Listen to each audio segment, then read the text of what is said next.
시편 79편 읽겠습니다. 하나님이여, 이방 나라들이 주의 기업의 땅에 들어와서 주의 성전을 더럽히고 예루살렘이 돌무더기가 되게 하였나이다. 그들이 주의 종들의 시체를 공중의 새에게 밥으로, 주의 성도들의 육체를 땅의 짐승에게 주며 그들의 피를 예루살렘 사방에 물같이 흘렸으나 그들을 매장하는 자가 없었나이다.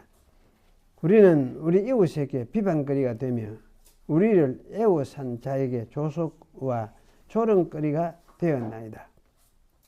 여호와의 어느 때까지니까 영원히 노하시리이까? 주의 질투가 불붙듯 하시리이까? 주를 알지 아니하는 민족들과 주의 이름을 부르지 아니하는 나라들에게 주의 노를 쏟으소서.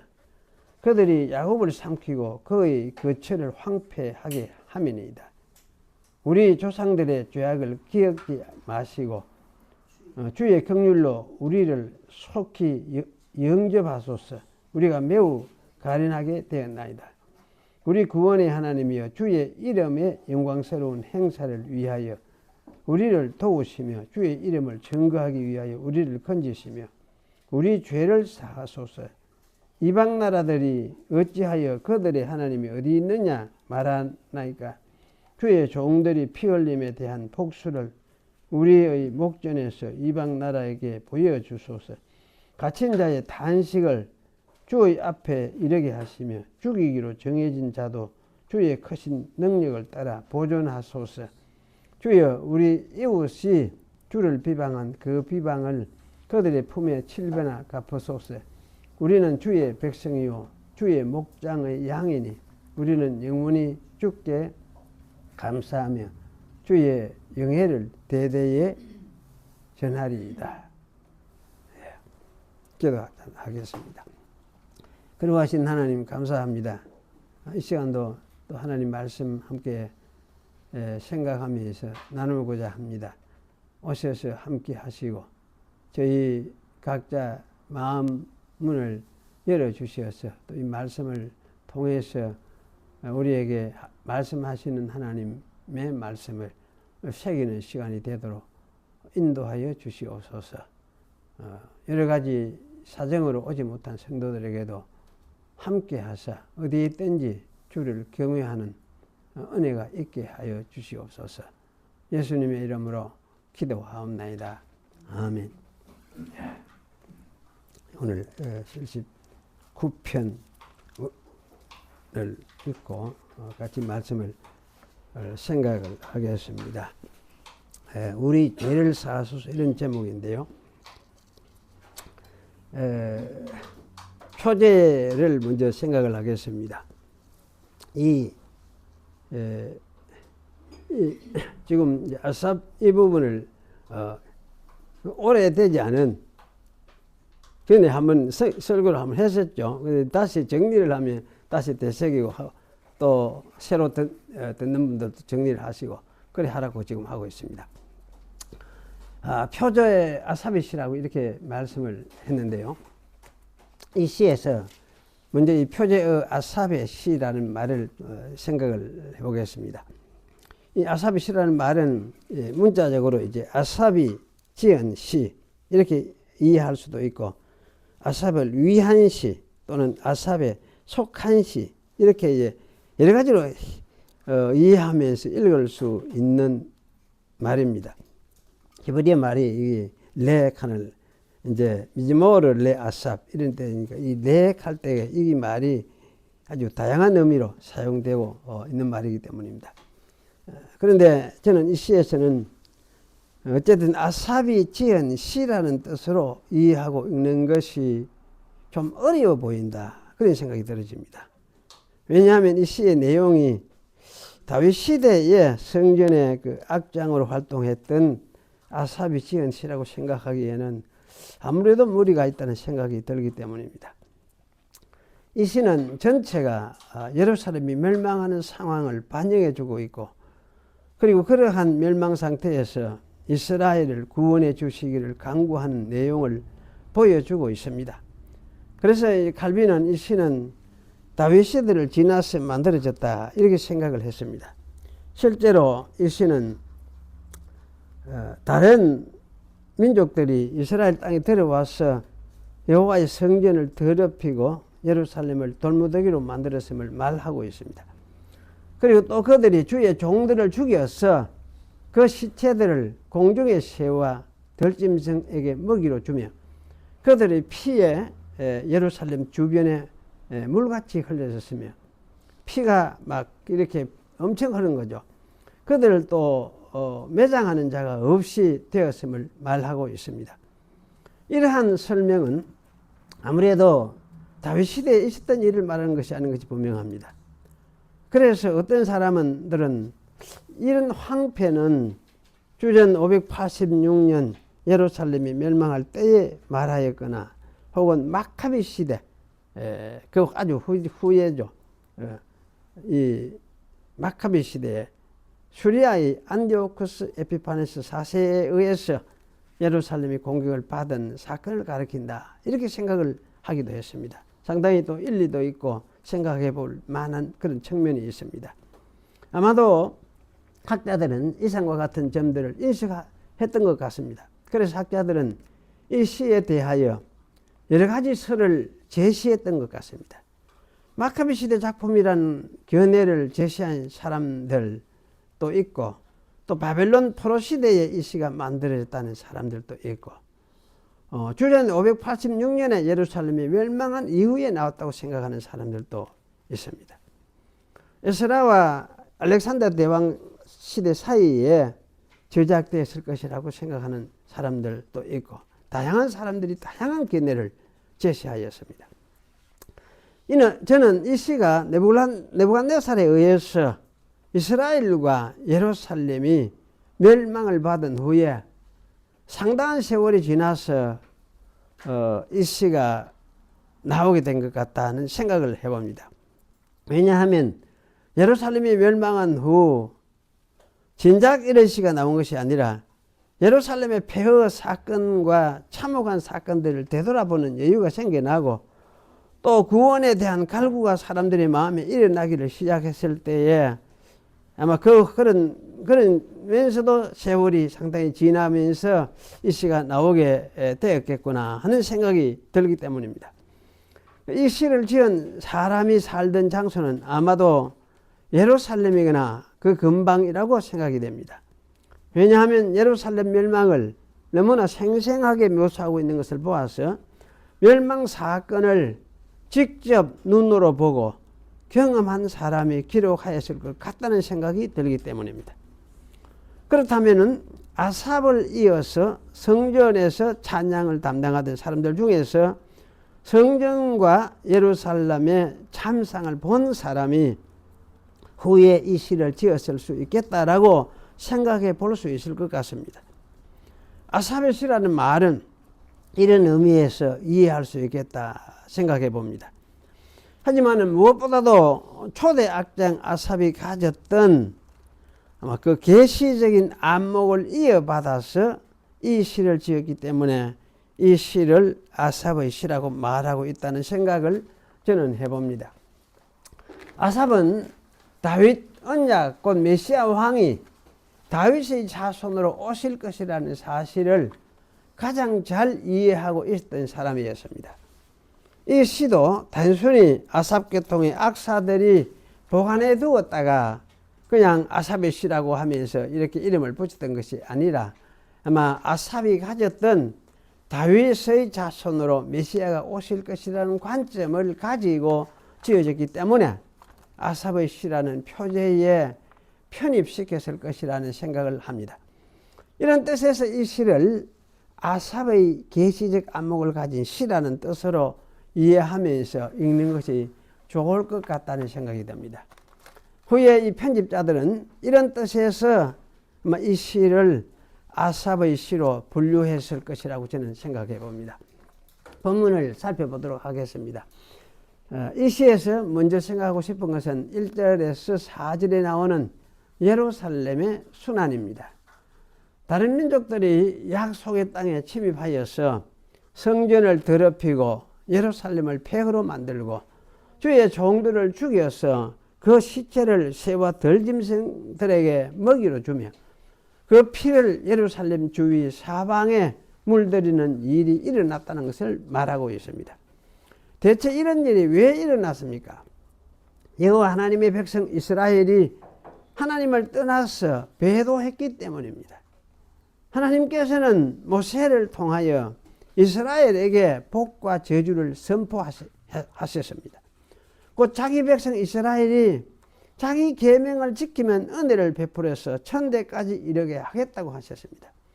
그리고 그들이 사는 땅은 젖과 꿀이 흐르는 땅이 되게 하시고 이스라엘을 세계 모든 민족들 위에 뛰어나게 하시고 또 들어와도 복을 받고 나가도 복을 받을 것이라고 하셨습니다. 반대로 이스라엘이 하나님의 명령과 규례를 지키지 아니하면 저주를 받아서 성읍에서도 저주를 받고 들에서도 저주를 받을 것이라고 하셨습니다. 그런데 이스라엘이 가나안 땅에 들어와서 살아본 결과는 복은 고사하고 저주를 받아서 다른 민족들의 침입을 받아서 나라가 망하고 폐허가 되었습니다. 이스라엘이 그들과 언약을 맺은 창조주 여호와 하나님을 배반하고 떠났기 때문입니다. 그래서 멸망이라는 무서운 환란이 이스라엘에 임했습니다. 이런 가운데서도 하나님은 자기 백성을 택하여서 구원을 이루어 간다고 지난 주일에 저는 말씀드렸습니다. 여기서 오늘 제가 먼저 생각해 보고 싶은 것은 우리가 죄악의 지독함을 가볍게 보아서는 아니 된다는 말씀입니다. 죄악이란 우리 인간이 완악함과 연약함을 가지고 있기 때문에 우리로 인하여 일어나는 창조 원리에 반하는 현상들입니다. 가장 근본적인 것이 피조물이 자기의 주인이신 창조주 하나님을 인정하지 않고 거절하고 반항하는 일입니다. 그리고 이런 일로 인하여 창조 원리에 반하여 일어나는 모든 비창조적인 현상들을 가리킨다고 말할 수 있겠습니다. 특히 인격적인 인간으로 인해서 일어나는 일을 죄라고 말하죠. 사실 죄라고 말할 때는 인격을 주체적으로 판단하고 생각하는 인격을 전제를 해야 이 말이 성립된다. 그렇게 생각할 수가 있습니다. 그리고 이제 비인격적인 사건들은 우리가 사고라고 말할 수 있을 것 같습니다. 인간이 예수님을 통해서 자신을 계시하여 주신 창조주 그 하나님을 인정하지 않고 대적하는 일이 가장 큰 죄라고 말할 수 있습니다. 만약 우리가 이 하나님을 거절하고 대적한다면 우리는 멸망할 수밖에 없을 것 같습니다. 하지만 만약 우리가 예수님 안에서 자기를 드러내신 하나님을 믿으면은 하나님은 우리를 반드시 구원하실 것이다. 틀림없습니다. 그러나 우리는 지금도 우리의 본성 안에서 그야말로 이 꿈틀거리면서 남아있는 죄성의 위험함을 직시하고 경계하면서 그것을 따라가지 않도록 다만 악에서 구하소서라고 주님께 기도해야 하겠다는 생각이 듭니다. 죄의 비참함을 보면서 깨닫고 탄식하고 기도하는 자가 하나님을 신앙하는 신자라고 말할 수 있습니다. 신약에서 우리가 심령이 가난하다고 애통하는 자들이 복이 있다 이렇게 말한 말씀이 바로 이런 뜻이 틀림이 없습니다. 이런 점에서 우리는 죄에 대해서 분명하고 단호한 마음가짐을 가져야 할 필요가 있습니다.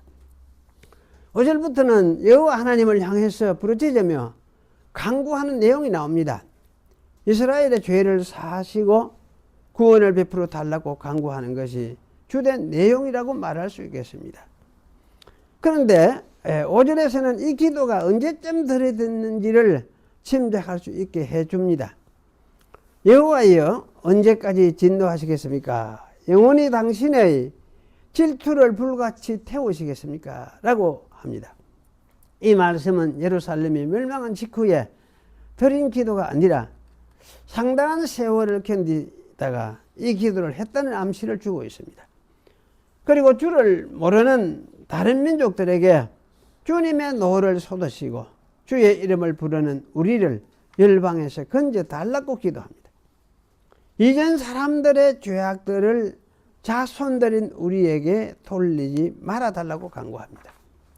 주님을 모르는 다른 민족들에게 주님의 노를 솟는다는 것은 다른 민족들이 이스라엘을 쳐서 흩었듯이 다른 민족들을 쳐서 흩고 멸망시켜달라는 말씀이라고 생각할 수가 있습니다. 그렇게 되면 자기들은 구원을 받아서 다시 약속의 땅으로 돌아갈 수 있겠다고 합니다. 이전 사람들, 즉 조상들을 이야기하죠. 이 조상들의 죄악들을 우리에게서 기억하지 마시고 주의 긍휼하심으로 속히 우리를 영접하소서라는 이 간구가 이런 뜻을 가지고 있는 것이죠.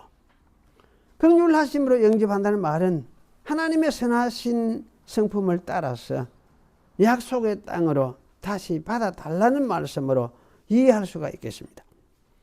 그리고 이전 사람들의 죄악을, 조상들의 죄악을 우리를 위하여 기억하지 마시고라는 이 구절은 여호와를 미워하는 자들에게 아비로부터 자손 3, 4대까지 보응하겠다는 말씀을 기억하고 기도하는 것 같습니다. 이것을 볼 때에 이 시는 바벨론 포로로 있던 70년의 기간이 거의 다 되어가는 상황에서 언약을 잘 깨달은 예루살렘의 한 악사에게서 나온 것이 아닌가라는 생각을 가지게 합니다. 여호와 하나님은 이런 기도에 응답하여서 이스라엘을 바벨론에서 돌아오게 하셨다고 말할 수 있겠습니다. 그리고 바벨론 포로에서 이스라엘이 돌아온 것은 망한 지 70년 만의 일이라고 말할 수가 있습니다. 보응의 기간 3, 4대 안에 돌아왔다고 말을 할 수가 있습니다. 그런데 실제 그렇고도 실제 역사가 586년에 망했고 516년에 사실 돌아왔다 이렇게 이야기를 할 수가 있습니다. 성전이 그때 이제 재건대가 세워졌으니까 그래서 성전 기준으로서 말을 하는 것이라 그래 말을 할 수가 있습니다. 9절은 이렇게 포로에서 돌아온 곧 구원을 기도할 수 있는 근거를 보여주고 있습니다. 우리의 구원자 하나님이시여 주의 이름의 영광의 일을 위하여 우리를 도우소서, 우리를 구원하소서, 주의 이름을 위하여 우리 죄들을 용서하소서라고 기도했습니다. 이 구절에서 하나님을 우리의 구원자 하나님이라고 부르는 것은 이스라엘의 하나님을 신앙하는 믿음의 본질을 잘 담고 있다고 생각됩니다.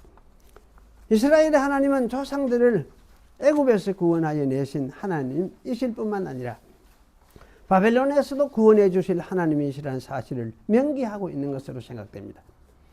이스라엘과 언약을 맺으시면서 자신을 나타내신 창조주 하나님 외에 이스라엘을 구원할 하나님은 없다는 사실을 인식하고 있는 것이 분명합니다. 그리고 제가 주의 이름의 영광의 일을 위하여라는 이 번역은 앞으로도 바벨론에서 구원하실 것을 분명하게 믿고 하는 기도라는 사실을 일이라는 말이 더욱 실감있게 보여준다 그렇게 생각이 됩니다. 요즘 말로 하나님의 영광을 위하여 구원하소서라는 말과 같습니다. 그런데 이 말 속에는 일이 포함되어 있는 것입니다.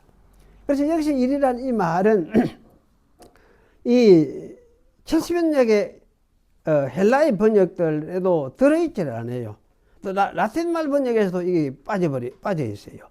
그래서 주의 이름의 영광의 일을 위하여라고 할 때의 이 일은 절망 상태의 유배지에서 구원되어 예루살렘으로 돌아가는 것이 분명하다는 생각을 가지게 만듭니다. 그리고 이런 상태에서 건져내어지는 것이 구약 이스라엘의 구원이요 하나님의 영광이었습니다. 그리고 구약 시대의 이러한 구원은 오직 이스라엘에게만 약속되어 있다고 말할 수 있습니다. 왜냐하면 구약 시대에는 창조주 하나님의 이름이 오직 이스라엘에게만 주어져 있었기 때문입니다. 구약 시대에는 창조주 하나님은 다른 민족들에게 자기 이름을 두시지 않으시고 오로지 이스라엘에게만 자기 이름을 두셨습니다. 그러므로 이스라엘이 유배지에서 종이요 포로로 살고 있다면 이스라엘의 하나님이 창조주 하나님이 되지 못하는 것입니다. 반대로 이스라엘이 포로지에서 구원된다면 그것은 하나님이 이스라엘 조상들에게 나타나셨던 창조주 하나님이 되심을 증거하는 사건인 것입니다. 따라서 창조주 이스라엘의 하나님을 믿었던 이 시인은 이스라엘이 포로에서 벗어나는 사건이 반드시 있어야 한다는 사실을 확신하였던 것이 틀림없습니다. 그렇게 되어야 이스라엘에게 이름을 두신 창조주 하나님이 참으로 이스라엘의 하나님이심이 증거되기 때문입니다. 또 이렇게 이스라엘을 포로된 상태에서 건지시는 것을 이스라엘의 죄를 사하는 것이라고도 말할 수가 있습니다.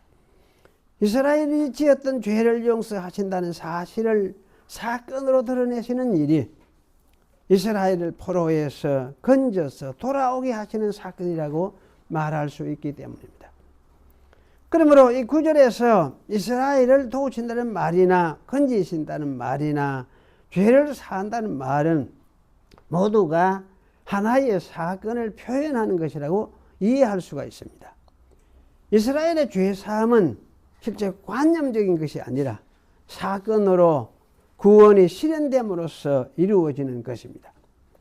10절에서 13절의 내용은 바로 이런 의미에서 구원 사건을 기도하고 있다고 말을 할 수가 있겠습니다. 여기서 중요한 것은 구원의 근거입니다. 선민 이스라엘의 구원의 근거가 무엇입니까? 구원의 근거는 주의 이름입니다. 여호와의 이름 때문에 주께서 자기 백성을 구원하신다는 사실입니다. 여호와는 영존하시는 창조주 하나님이십니다. 그분은 자기 이름을 자기 백성 이스라엘의 성소에 두셨습니다. 창조주 하나님이 이스라엘을 자기 백성으로 삼으시고 이스라엘 가운데 계신다는 것을 보여주는 것이 예루살렘 성소였습니다. 그러므로 여호와 하나님은 예루살렘 성소로 자기 백성을 다시금 인도하여 드려야 자신이 여호와 하나님이심을 증거하시는 것입니다. 구원은 하나님 자신의 하나님 되심에 뿌리를 두고 있습니다. 때문에 하나님의 구원이 실패할 리가 없습니다. 시인은 이런 사실을 아마 깨닫고 있었던 것이 분명하다 생각이 됩니다. 그런데 이 하나님의 구원은 자기 백성의 죄를 사함으로써 실현되게 됩니다. 우리 죄를 사하소서라는 이 말은 우리들의 죄 위에 덮어서라는 말입니다. 이 사한다는 말이 저는 암만 생각해도 좀 이상한, 사한다는 말이 참 이게 무슨 어원적인 의미를 가지는가, 사한다 이런데 사실은 이거는 덮는다, 히브리 말이 어쨌든 덮는다는 말이에요. 그래 우리 죄 위에 덮어소서, 우리 위에 덮어소서 이런 말이라는 거예요. 죄 위에 덮어보는 거죠. 그렇다면 이제 죄 위에 무엇으로 덮느냐 하는 거죠. 무엇으로 죄를 덮는지 법궤와 레위기 제사법에서 우리가 잘 알 수가 있습니다. 이스라엘의 죄를 담은 법궤의 뚜껑 위가 시원자라고 말을 하죠. 하나님의 은혜를 베푸는 자리라는 뜻입니다. 그 자리가 제물의 피가 뿌려지는 자리이기 때문에 죄인을 대신해 죽은 피를 통하여 하나님의 은혜가 베풀어진다는 뜻에서 시온자라고 했습니다. 그리고 은혜가 베풀어지는 것은 죄를 사함이 주어지는 일이니 그래서 시온자를 속죄소라고라도 부르기도 했습니다. 레위기 제사들도 속죄를 말할 때에 다 피를 통해서 죄가 덮이는 것을 말하고 있습니다. 따라서 우리는 여기서 이스라엘의 죄 위에 덮는 것은 죄를 대신해서 죽은 제물의 피라고 말을 할 수가 있습니다. 그리고 이 제물들은 결국 내려오신 하나님의 죽으심을 보여주는 것이라고 말을 할 수가 있습니다. 우리의 죄 위에 덮어소서라는 이 말씀은 하나님의 낮아지시는 사건을 이제 조직신학적으로 이렇게 휴밀리에이션 이렇게 이야기를 하죠. 이것을 전제하고 있는 말씀이다. 그래서 이렇게 생각이 듭니다. 구약에서 이 하나님의 죽으심을 가리키는 제물의 피가 곧 하나님의 아들 예수 그리스도의 죽으심을 예시하는 것이라고 말할 수가 있습니다. 따라서 이 시에서 우리의 죄를 사하소서라고 기도한 것은 바로 예수 그리스도의 죽으심을 바라보면서 기도했다고 읽을 수가 있습니다. 즉 이 아삽의 시는 다윗의 자손으로 오실 여호와 하나님의 희생을 근거로 하여서 죄 사함을 강구하였다. 이렇게까지 말을 할 수가 있겠습니다. 학계에 학자들은 이런 식으로 말하는 건 절대 용납을 안 할 거예요. 그런데 이제 구속사적으로 이래 생각을 하면 구약에 주었던 그 계시들이 신약에 와서 무엇을 의미하느냐 하는 이거를 밝혀야 구약의 말씀들이 우리에게도 필요한 말씀이 됐잖아요. 그래서 사실 이거 신약에 와서 밝혀서 해석을 해야 우리의 말씀이 되어지는 거예요. 하나님의 아들 예수 그리스도는 영원하신 창조주 하나님으로서 세상에 오셨습니다. 그리고 성부 하나님이 택하신 백성을 위하여서 아들 자신이 대신 피 흘려 제물이 되셨습니다. 그 일을 통해서 죄와 마귀와 사망을 물리치셨습니다. 그리고 그를 믿는 자에게 성령을 주셔서 하늘의 시민이 되게 하셨습니다. 이 성령 때문에 신자는 영원한 생명을 가진 자가 되었습니다. 따라서 신자는 영원히 사는 사람이 되었습니다.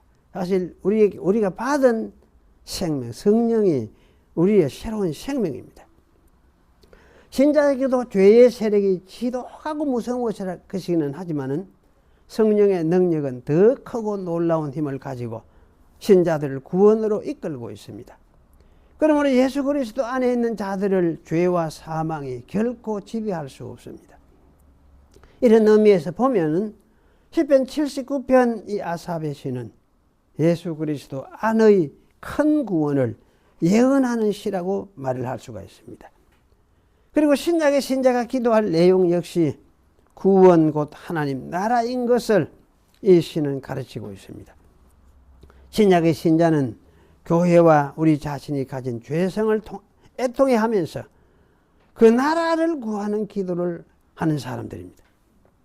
주님이 가르친 기도도 이런 맥락에서 우리에게 주어진 기도인 것이 틀림없습니다. 그리고 먼저 그의 나라와 그 의를 구하라고 주님은 말씀하셨습니다. 따라서 그의 나라와 그의 의를 구하는 이것이 무엇보다도 중요하며 또 우리 기도의 근본입니다. 핵심입니다. 신약의 성도의 기도는 여기서 사실 출발한다. 그렇게 말을 할 수가 있습니다. 어떻게 기도하라는 말입니까? 이렇게 질문을 할 수도 있죠. 예를 들면 이렇게 기도하는 것이 갈 수 있습니다. 머리가 되고 부자가 되게 해 주십시오. 이렇게 하기보다는 하나님의 백성으로 섬기는 삶을 충성되게 살게 해 주시옵소서 라고 기도하는 거 중요하죠. 또 병을 낫게 해 주시옵소서라고 기도도 할 수 있지만은 그게 안 된다 싶으면 죽어도 좋습니다. 이렇게 기도를 할 수 있어야 된다. 그런 말씀이죠. 즉, 이 세상만 보지 말고 신앙으로서 하나님 나라를 바라보면서 기도하는 사람, 이것이 중요하다. 그런 말씀입니다. 그리고 이제 여기서 하나 더 붙일 것은 개인적인 문제로만 기도하라는 말이 아니고 중요한 것은 이스라엘의 죄, 하나님 백성 전체의 죄를 애통해 하면서 기도하라는 말씀입니다. 오늘날 이 교회의 죄를 직시하고, 교회가 죄 없는 것이 아니에요. 죄 없는 것이 아니라. 그리고 이제 옛날에 어떤 교부는 교회는 죄 없는 거룩한 곳이어야 된다. 거룩을 너무 강조를 했어요. 강조를 하다 보니까 아주 이제 또 좀 스파르타식으로 막 그렇게 강요를 하고 그런 이제 경우가 있었는데요. 사실 이제 그 칼바트는 동암 쪽에서 많이 이제 잘 따르는 그런 사람이 신학자죠. 20세기 최대의 신학자다. 이렇게 인정을 받는 사람이었는데, 그분은 교회를 이제 죄인의 교회 이렇게 표현을 했어요. 죄인의 교회. 죄인의 교회. 그 말이 저는 타당한 참 좋은 표현이다. 그런 생각이 들어요. 그래서 우리가 이제 기도할 때 우리 개인적으로만 가지고 기도할 것이 아니고 정말 기도해야 될 것은 교회를 생각하면서 이 교회 안에 들어와 있는 이 죄악, 이런 것을 가지고 기도회를 해야 된다. 그런 말씀이죠. 그래야 사실 하나님 나라로서 교회가 설 수 있기 때문입니다. 그래서 예수님의 아마 그 주기도문에도 이렇게 이런 걸 가르칠 것 같아요. 그래 우리가 우리에게 죄 지은 자를 사해 준 것 같이 우리 죄를 사하여 주옵소서. 이렇게 기도한 거. 이것은 아마 공동체 교회를 위해서 기도하고, 이 교회 속에 끊임없이 죄가 들어와서 죄가 활동을 하고, 죄가 사람들 속에서 속을 심령을 뒤집고 이렇게 하기 때문에, 이런 가운데서 이제 그래도 주님이 교회, 주님께서 사하신 교회니까 성도들 서로 간에도 서로 용서하고 이렇게 해야 된다. 이것을 말씀하시는 것 같아요. 사실 이런 관점에서 보면은 기도 없는 사람은 왜냐면 죽은 사람이라 이렇게 말을 할 수 있죠. 영적으로 죽은 사람이다. 이렇게 말을 할 수가 있습니다. 참 신자라면은 산자 노릇하는 것 중 하나가 이와 같이 죄에서 구원을 위한 기도, 개인과 교회 속에 있는 이 죄 문제를 가지고 기도해야 되는 것은, 기도해야 된다는 것은 말할 것도 없다. 이런 생각이 들었습니다. 그래서 교회는 사실은 이런 기도가 있는 곳, 끊임없이 이런 기도가 올라가는 곳. 계시록에 그래 놨잖아요. 향로가 향을 피워, 향 구름이 하늘로 계속 올라가는 이런 곳이 뭐냐? 이것이 교회다. 이렇게 이야기를 할 수가 있겠습니다. 그래서 여러분이 기도하는 거 아무렇게나 생각하지 마십시오. 좀 신자로서 살아있는 신자의 모습이 기도다는 것.